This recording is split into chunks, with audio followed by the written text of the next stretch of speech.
지금 우리는 대림절의 시간을 보내고 있습니다. 대림절 가운데 우리가 지내다 보면 대강절이란 말로 또 대림절을 표현하고 있는 것을 듣게 됩니다. 그래서 어떤 성도님들은 혼란을 갖지요. 대림절은 무엇이고 대강절은 무엇인가? 같은 말입니다. 성탄절 전 4주간 예수님의 탄생을 기념하고 주님을 대망하고 바라보는 날, 그것을 대림절 또는 대강절 이렇게 우리가 부르고 있습니다. 호칭이, 명칭이 중요한 것이 아니라 그 본뜻을 이해하고 우리가 바른 신앙의 길로 걸어가는 것이 가장 중요한 것이겠습니다. 오늘 본문에서 성경은 예수님께서 이 땅에 구주로 탄생하셨는데 바로 처녀의 몸을 통해 오셨고, 그 예수님에 대해서 성경은 임마누엘이라 하리라고 기록을 하고 있습니다. 임마누엘의 뜻은 하나님이 우리와 함께 계시다는 뜻이라고 성경에서는 분명히 말씀하고 있습니다.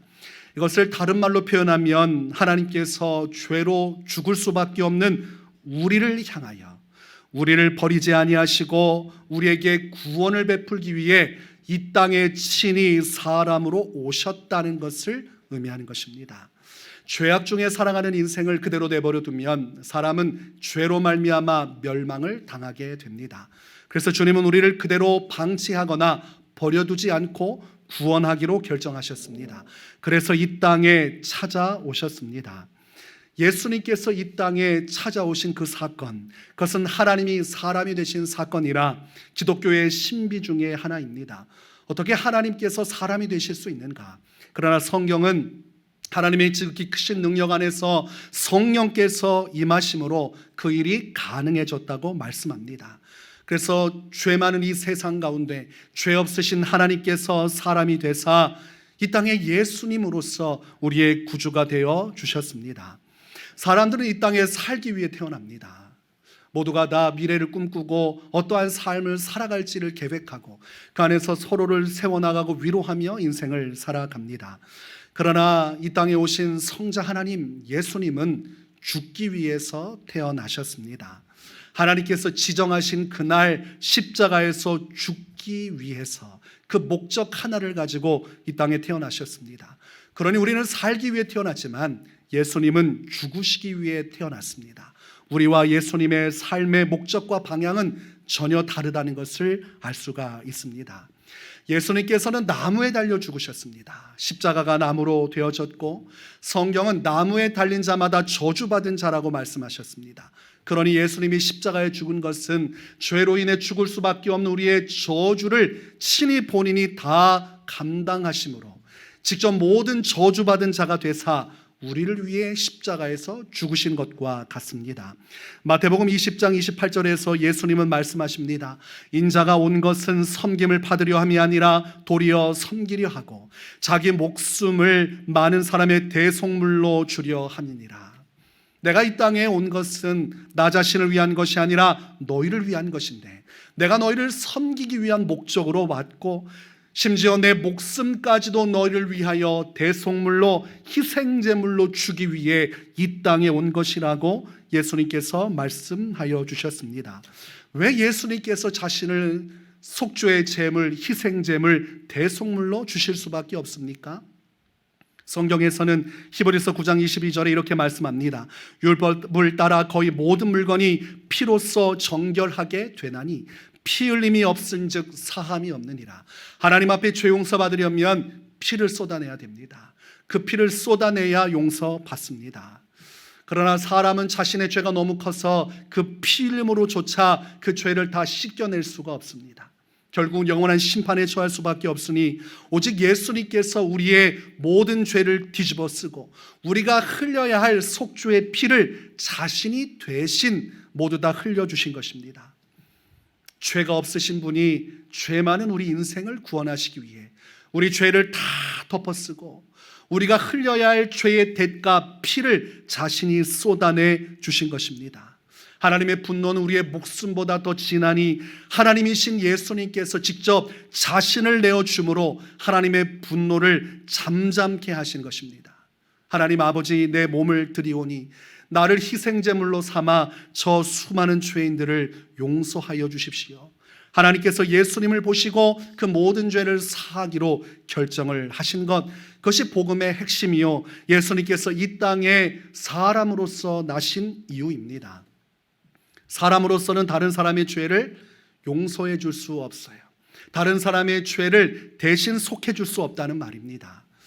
여러분, 제가 여러분의 죄를 대신해 줄 수가 없어요. 왜냐하면 저 또한 죄인이기 때문입니다.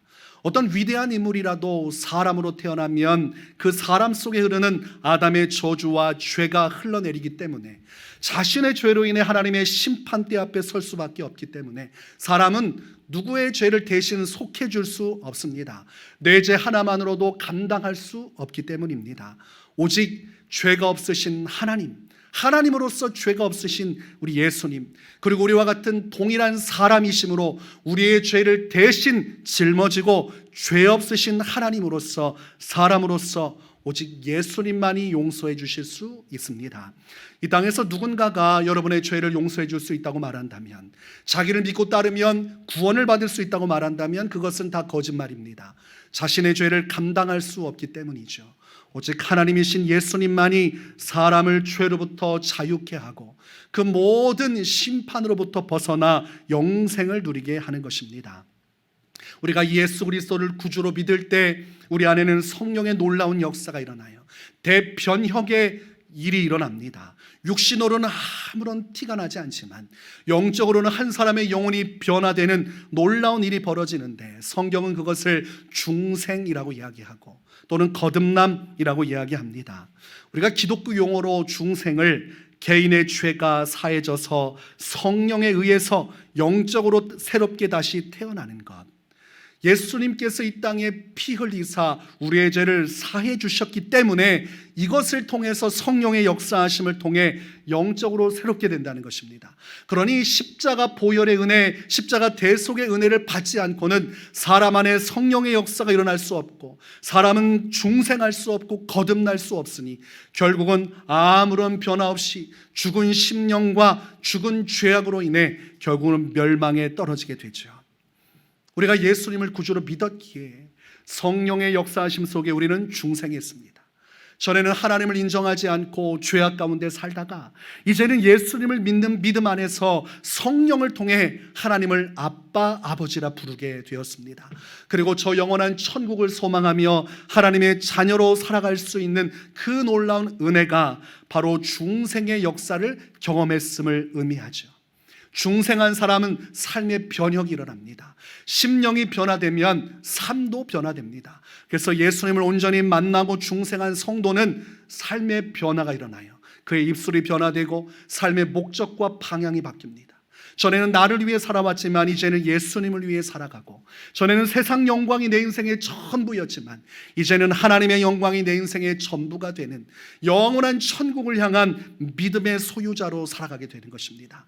만약 우리 안에 이런 변화의 바람이 없다면, 우리의 인생의 전과 같이 죄악 가운데 그리고 세상의 영광 가운데 마음이 붙들려 살아가고 있다면 우리는 아직 예수님을 온전히 믿지 못하고 있는 것이요, 성령을 통한 중생의 역사를 경험하지 못하는 것이죠. 교회 안에 다니면서도 이 중생을 경험하지 못한 사람들이 있습니다. 그들은 세속적인 그리스도인, 겉으로는 하나님의 성도로 살아가지만 그들의 언어와 그들의 삶의 형태는 그리스도인으로 살아가지만 심령의 변화가 일어나지 않았습니다. 죄 용서를 받지 못했기 때문에, 그 십자가 은혜를 온전히 누리지 못하기 때문에 성령 안에서 심령의 변화도 일어나지 않고 믿기 전과 믿는 후가 똑같이 살아갑니다. 그것은 불행한 일이지요.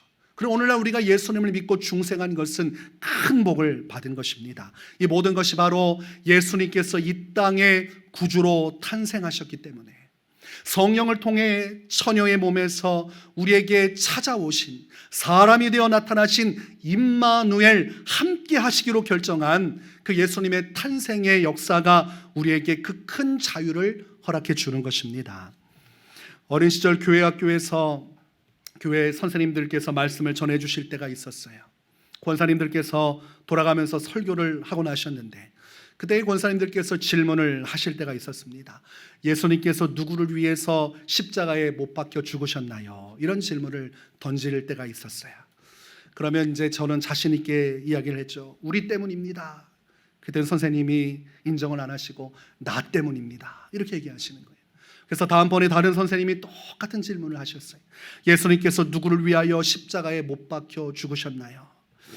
그래서 제가 그렇게 얘기했습니다. 나 때문입니다.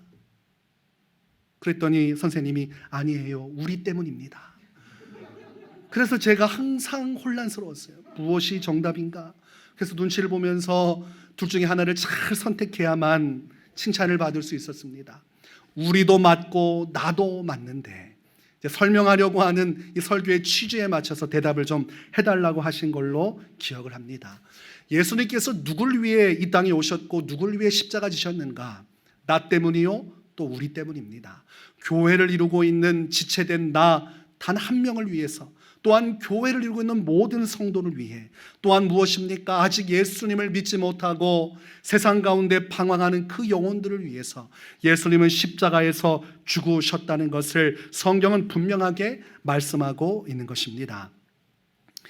예수님은 누가복음 5장 32절에서 말씀하십니다. 내가 의인을 부르러 온 것이 아니요 죄인을 불러 회개시키러 왔노라. 예수님께서는 우리가 죄인이라는 사실을 알고 계셨습니다. 우리의 죄 가운데서 죽어 멸망할 것도 알고 계셨어요. 오직 자신을 믿는 믿음 안에서 회개하여 하나님의 구원에 이르도록 하는 것, 그것이 예수님이 이 땅에 사람으로 오신 목적이었습니다. 그러나 예수님 당시의 유대 지도자들은 예수님의 말씀을 받지를 못했습니다. 우리는 아브라함의 자손이요, 우리는 율법을 지키는 선민인데, 이미 우리는 거룩하게 구별된 백성인데 왜 우리가 회개를 해야 하며 우리에게 왜 예수란 자가 필요하다고 거짓말을 하는 것인가? 그래서 예수님을 이단자 취급하고 예수님을 배척했습니다. 예수님과 예수님의 제자가 가는 곳마다 바리새인과 사두개인들이 뒤쫓아와서 계속 논쟁을 벌였습니다. 그 말꼬리를 잡아 예수님을 고발하고 마지막에는 어떻게든 죽이려고 하는 일들을 계속했습니다. 하나님께서 율법의 한계를 벗어나 이제 약속하신 아들 예수님을 통해 이 땅의 수많은 죄인들, 유대인뿐만이 아니라 이방인 온 세상 죄인들을 다 구원하려는 큰 계획을 나타내셨지만 자기들의 교만과 위선의 마음이 빼앗겨서 온 인류를 향한 하나님의 구원의 계획을 부정하고 말았습니다. 그래서 요한복음 1장 11절에서는 자기 땅에 오매 자기 백성이 영접하지 아니하였으니 이렇게 설명을 합니다. 이 땅을 창조하신 하나님께서 사람으로 오시사 십자가에서 모든 죄를 대속해 주고자 하셨지만 정작 그 백성들, 그 죄인으로서 구원받아야 할 사람들이 예수님을 영접하지 아니하였다, 이렇게 기록을 합니다. 그것은 예수님 당시 일로만 끝나는 것이 아니라 오늘을 살아가는 이 시대에도 그런 놀라운 안타까운 일들이 벌어지죠. 예수님의 구원의 불길이 치솟고 있지만 지금도 죄인이지만 자신이 죄인임을 거부하고 그것을 받아들이지 않는 영혼들이 너무나 많습니다. 예수님 당시에 그들이 완악한 일을 행하여 결국은 예수님을 십자가에 못 박아 죽게 만들었지만 성경은 그 마지막 죽는 순간까지도 예수님은 잃어버린 바 된 영혼들, 임마누엘의 은혜를 경험하고 회개하여 거듭나야 하는 영혼들을 위해 기도하셨습니다. 누가복음 23장 34절에서 아버지 저들을 사하여 주옵소서, 자기들이 하는 것을 알지 못함이니이다. 자신을 십자가에 매달아 조소하고 조롱하고 침뱉고 모욕하는 저들을 위해 예수님은 끝까지 기도하기를 멈추지 않으셨습니다. 오늘날 이 시대에도 예수님에 대해서 완강하게 거부하는 영혼들이 있죠. 교회를 부정하고 예수님의 복음도 부정하고 나는 이 정도면 충분하다 여기면서 정작 자신이 영원한 멸망으로 가고 있음을, 죄인으로 심판받아 곧 하나님의 영원한 형벌에 처하게 될 것을 모른 채로 살아가는 영혼들이 많습니다. 지금도 우리 주변을 둘러보면 우리는 그들과 함께 숨을 쉬고 그들과 함께 하루를 살아갑니다. 그러면서도 우리 성도인 우리 자신도 그들의 위태로운 상황을 잊어갈 때가 있습니다. 점점 잊혀져 가는 것이죠. 어떤 것입니까?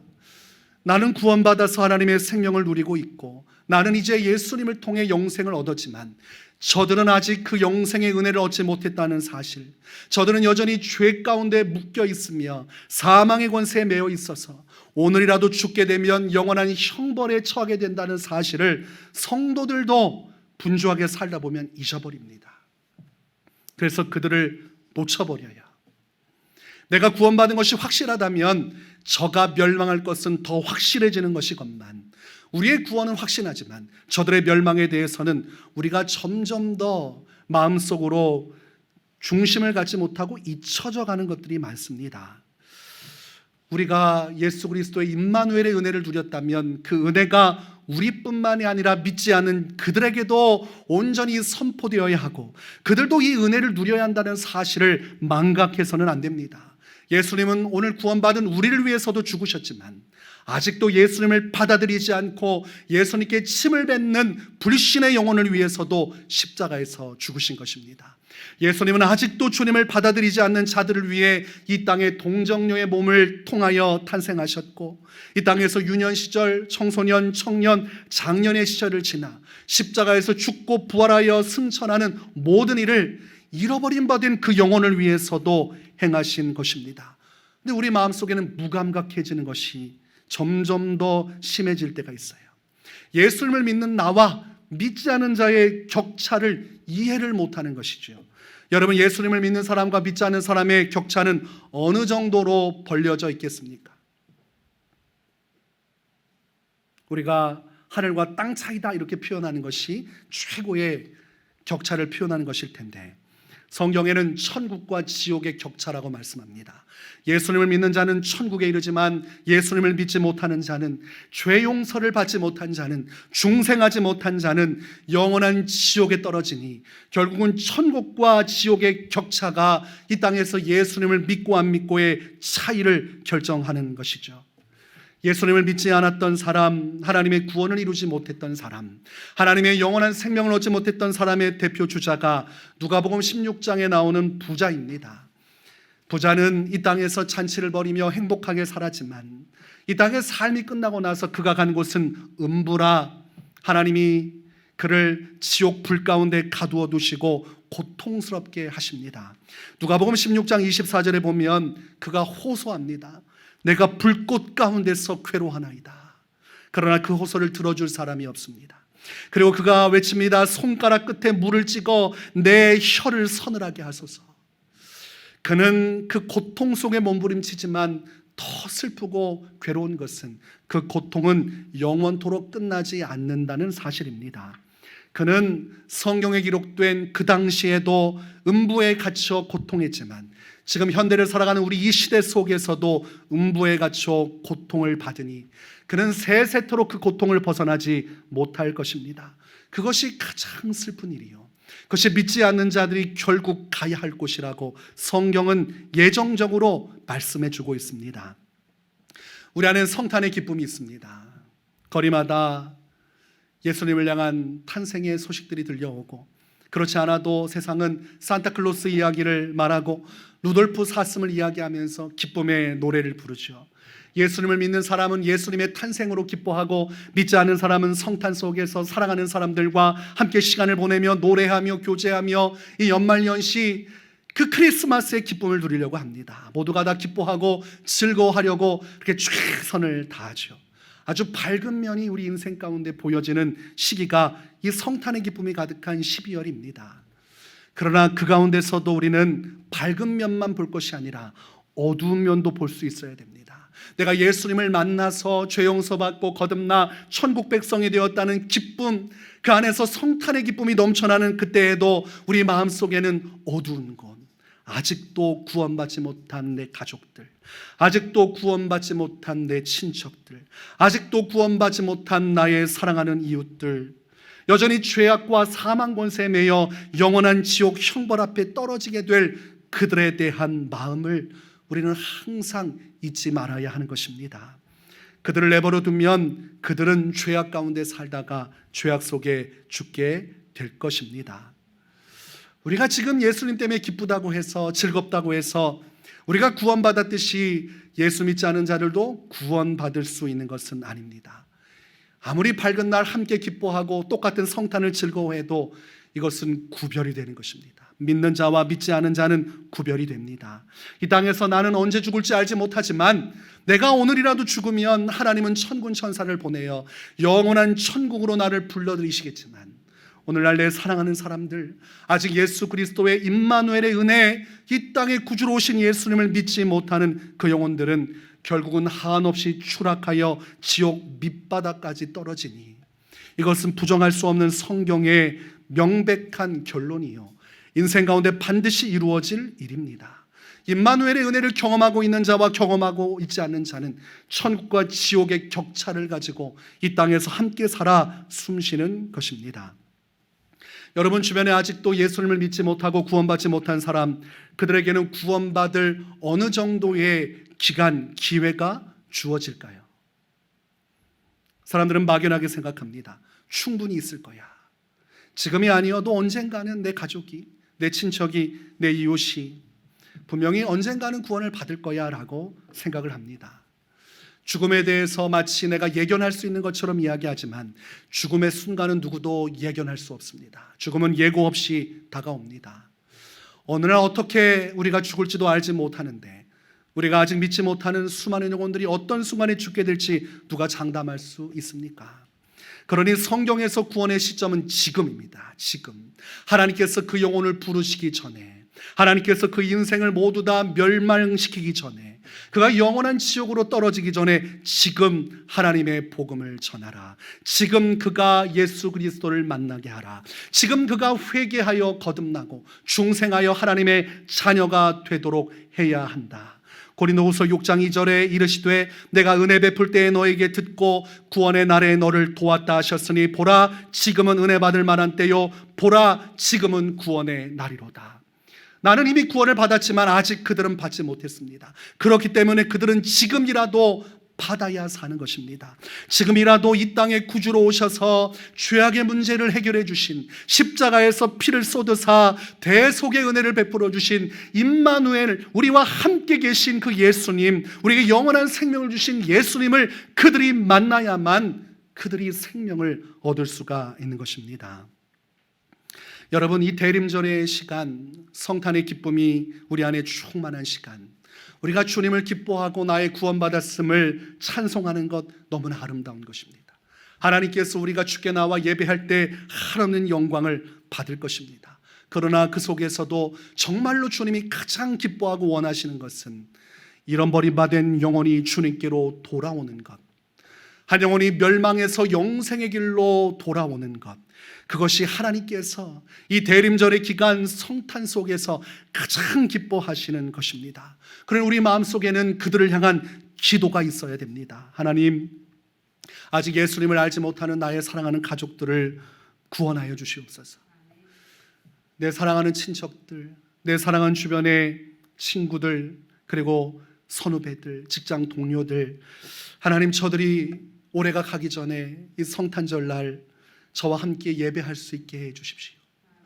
이 대림절말 저만 은혜 받았다고 구원받았다고 기뻐하는 것이 아니라 저들도 함께 와서 죄인된 저들이 의인이 되는, 하나님의 자녀가 되는 놀라운 성령을 통한 구원의 역사가 이루어지게 해 주십시오.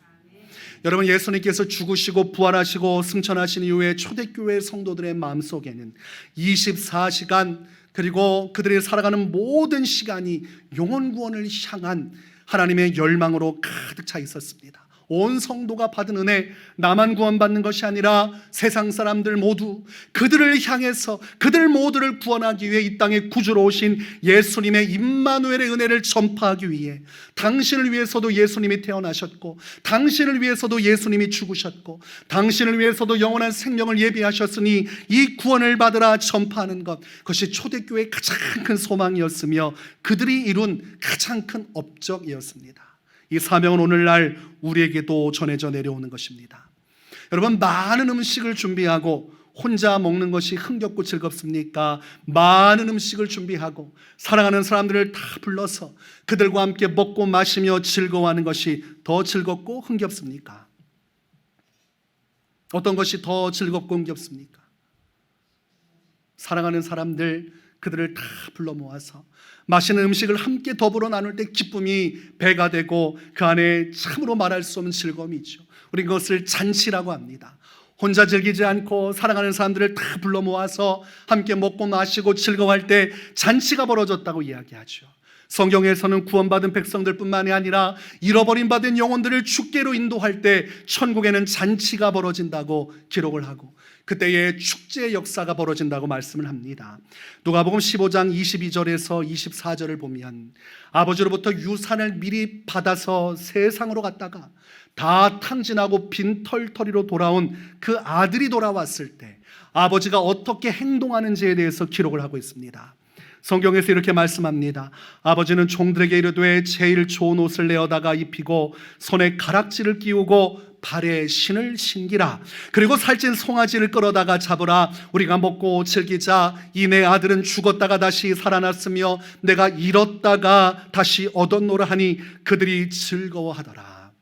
비유적인 이 이야기의 핵심은 잔치가 벌어졌습니다. 세상에 나가서 죄 가운데 방탕하고 방황하다가 거지꼴이 되어온 그 아들을 아버지가 기뻐하여서 온 가족 온 집안이 잔치를 벌였습니다. 이것은 하나님의 마음을 기록하는 것입니다. 이 땅에서 방황하고 방탕하던 죄 많은 인생이 예수님을 믿어 그 은혜를 통해 거듭나고 구원받을 때 천국에서 이런 큰 잔치가 벌어지고 하나님께서 이 아버지와 같이 기뻐하고 즐거워하리라고 말씀하고 있는 것입니다. 우리가 하나님을 사랑하면 주님께 최고의 선물을 드리고 싶습니다. 그 선물은 바로 죄인된 그 영혼을 주께로 인도하는 것. 나를 구원하신 예수 그리스도의 이 십자가 은혜, 나를 용서하기 위하여 나의 모든 죄를 속하기 위하여 이 땅에 사람으로 찾아오신 그 한 영혼을 향한 온 세상을 향한 예수님의 마음을 가지고 주님 앞에 영혼을 인도할 때 주님은 임마누엘의 은혜를 소중히 여기고 그 은혜의 가치를 따라 하나님의 구원의 역사를 이룬 우리를 너무나도 기뻐하실 것이며 하나님은 너무나도 즐거워하실 것입니다. 여러분, 2022년도가 얼마 남지 않았습니다. 여러분 마음속에는 갈망이 있어야 됩니다. 주님, 올해가 얼마 남지 않았습니다. 지금 이제 한 달도 남지 않았는데 제 사랑하는 가족들, 올해 꼭 예수님 믿게 해주십시오. 제 사랑하는 사람들, 이번 성탄절은 함께 예배하고 이번 대림절 우리 가족이 모두 다 하나님을 찬송하고 하나님의 구원에 이르게 해주십시오. 교회적으로는 새벽마다 전도 대상자를 위해서 기도합니다. 그 전도 대상자는 여러분이 적어내 주신 분들이에요. 여러분이 적어주신 분들 이름 지금까지도 계속 기도합니다. 함께하는 예배 전도 기간이 끝나고 전도 명단을 이제는 내려놓고 이제 각자 전도해야 되지 않나 이런 생각도 있었습니다. 너무나 많은 부담을 주면 또 힘겨워하지 않으실까. 그러나 하나님께서는 제 마음속에 포기하지 말고 기도하라 이런 마음을 주셨어요. 그러면서 그들을 위해 기도하면서 이것은 굳이 하지 않아도 되는 것을 하는 것이 아니라 괜히 부담을 주는 것이 아니라 이것이 하나님의 마음이구나. 우리가 이제 이만하면 됐다 하고 내려놓을 쯤에도 하나님은 그 영혼들을 포기하지 않으시는구나. 전도가 이벤트가 돼서는 안 되죠. 한번 해보고 안 되면 내려놓고 또 내 인생 살아가고 뭐 안 되는 건 어쩔 수 없지 하고 지워버리는 것이 아니라 전도는 임마누엘의 은혜로 오신 예수님 그 마음을 헤아려서 절대로 그 영혼 포기하지 않고 주님이 그 영혼을 위해 십자가 지신 그 은혜의 가치가 아주 소중한 것이므로 그 의미를 받들어 그 영혼을 계속 위해서 기도할 수 있는 것이어야 합니다. 저도 개인적으로 기도할 때 제가 전도 대상자로 지정한 분들을 위해 기도합니다. 홀로 성전에서 기도하면서 누가 기도하는지 뭐 알아줄 사람이 있습니까? 제가 기도한다고 여러분이 아십니까? 제가 그 사람을 위해 기도해 준다고 그 사람이 뭐 알아주기는 합니까? 그러나 계속해서 기도하면서 마음속에 오는 것은 이것이 하나님의 마음이구나. 이것이 이 땅에 오신 예수님의 마음이구나. 이것이 대림절을 맞이하는 성도가 가지고 있어야 할 마음이구나. 그 한 영혼을 포기하지 않고 그 영혼을 위해 죽었던 예수님의 마음을 가지고 나도 이 영혼을 위해 기도하는 것이 얼마나 주님께서 기뻐하시는 것인가 기도합니다. 그러면서 제 안에 어떤 생각이 들었냐면 내가 이 영혼을 위해 기도하기를 포기한다면 누가 이 영혼을 위해서 기도해 줄 것인가. 전에 전도사 시절, 신학생 시절 함께했던 믿음의 우리가 선배가 있었는데 그분이 항상 울먹인 것이 있어요. 자기를 위해 기도해 줄 사람이 없다는 거예요. 자기 혼자 예수님 믿고 지금도 목회하지만 부모님도 예수님 안 믿고 누구도 자기를 위해 기도해 주지 않는다는 겁니다. 그러면서 울먹이던 이야기를 들었어요. 그나마 그분은 예수님이라도 믿기라도 하지, 구원을 받아 하나님의 자녀라도 되었지, 아직도 죄악 가운데 죽을 것도 알지 못하고 멸망 가운데 처하고 자기 자신을 위해 기도해 주는 이 하나 없이, 자기를 교회로 인도할 사람 하나 없이 이 땅에 살다가 죽어갈 그 영혼은 얼마나 불쌍합니까? 여러분이 전도를 포기하면 그 영혼 그대로 살다가 그 죄악 가운데 죽을 것입니다. 그것이 성경이 말하는 전도해야 할 이유. 우리가 대림절 임마누엘의 은혜를 통해서 감격을 받으면서도, 우리가 주님을 기뻐 찬양하면서도 끝까지 잃어버린 바 된 영혼에게 우리의 시선을 향하고 그들을 위해 기도하고 전도해야 하는 이유입니다. 아마도 전국에 있는 모든 교회는 연말이라 성도들이 다 바쁘고 교회 행사 때문에 바쁘고 여러 가지로 분주할 겁니다. 전도는 이미 했으니 마음속에도 없을 거예요. 그러나 우리 교회는 이 대림절 기간 도리어 가장 중요한 것이 잃어버린 영혼이라는 사실을 다시 한 번 더 되짚어 보아야겠습니다. 지금 여러분 주변의 가족들 다 내려놓고 나 혼자 주님 앞에 서는 것에 집중하기보다 그 가족들 다 손을 붙들고 우리 하나님께 나올 수 있기를, 그런 은혜가 충만한 대림절과 성탄의 기쁨이 될 수 있기를 위해서 우리 함께 기도하고 하나님의 영광을 위해 최선을 다할 수 있기를 주의 이름으로 축원합니다.